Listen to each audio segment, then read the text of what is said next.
It's 6:30 a.m. My brother calls me from Toronto, telling me to wake up and check my email.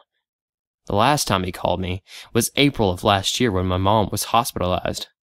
So I figured whatever this is about, it must be pretty serious. I signed in and saw the email that my brother forwarded me, when that was forwarded to him by his boss who got it from someone else. I don't know the original sender of the email, so I won't be able to answer any of your questions or verify anything. The first thought that came to my mind when I saw this email was to post it. And so without further ado... Something huge going on in China right now. As many of you know, I've been in China for the past 6 months and was supposed to be back in Vancouver tomorrow evening. I wish that was still the case. One thing led to another, and now I'm stranded in a really, really bad spot. Let me recount the events that led me here before I forget the details. 4 hours ago, I was at Luhu Station, trying to catch a train to the airport. I had just crossed the border from Hong Kong, and I was running way behind schedule. It was mostly my own fault, getting stuck at immigrations for an entry permit which expired at midnight. When I finally got through, the last train had already departed. A taxi ride from Luhu to the airport was going to cost an arm and a leg, so I was pretty pissed at myself for missing that train.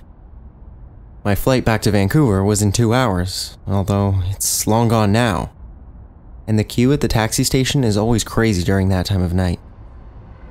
Just as I was miserably lugging my bags towards the exit, I heard the sound of a subway train speeding towards the platform. Seconds later, one came to a full halt in front of me. I was saved, I thought, and hopped on without thinking twice. As soon as the doors closed and the train started moving, I immediately noticed that this was no ordinary passenger train. There were no windows, no advertisements, no announcer telling me to mind the gap, nothing.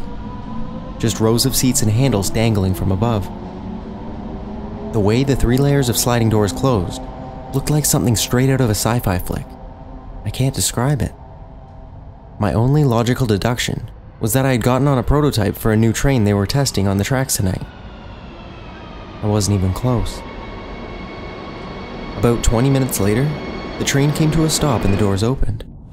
I stuck my head out and, to my relief, saw that I had arrived at Grand Theatre Station, 5 stations closer to the airport from Luhu. With some luck, I would make it to the airport, I thought. Again, I wasn't even close. It would be another 3 hours before the train stopped again. I was terrified. It didn't help that nobody else was on the train and that the compartments weren't connected to one another.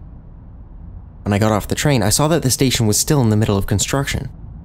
The smell of paint was so strong, I kept one arm up to cover my nose. Then I saw all the posters. These crazy, huge propaganda posters. They are everywhere. From where I got off the train to where I am right now, there are posters wherever there are walls. There are also these giant screens all over the place that aren't turned on yet, but I can take a pretty good guess at what they'll be playing based on what's on the posters. So, why am I freaking out? Let me tell you what one poster says. 10,000 Hearts United. Defeat America and Japan. There are illustrations of Chinese tanks rolling over American soldiers and vilified portraits of Obama and the Prime Minister of Japan. There are slogans everywhere like Judgment Day for Mass Murderer and Never Forget the Massacre of Nanking, etc. I've waited for almost an hour now and I don't think there's another train coming. I can't tell whether this place is underground or shielded by a huge dome. It feels to me like this is one big bomb shelter for the whole city to move into. The name of the station is Shenzhen Zone 11, so I'm guessing that there are at least 10 other stations like this one. Maybe more. Please help me forward this to the American Embassy and the news stations as well. If you have any friends or family who are in China right now, tell them that it's probably a good idea to get the hell out.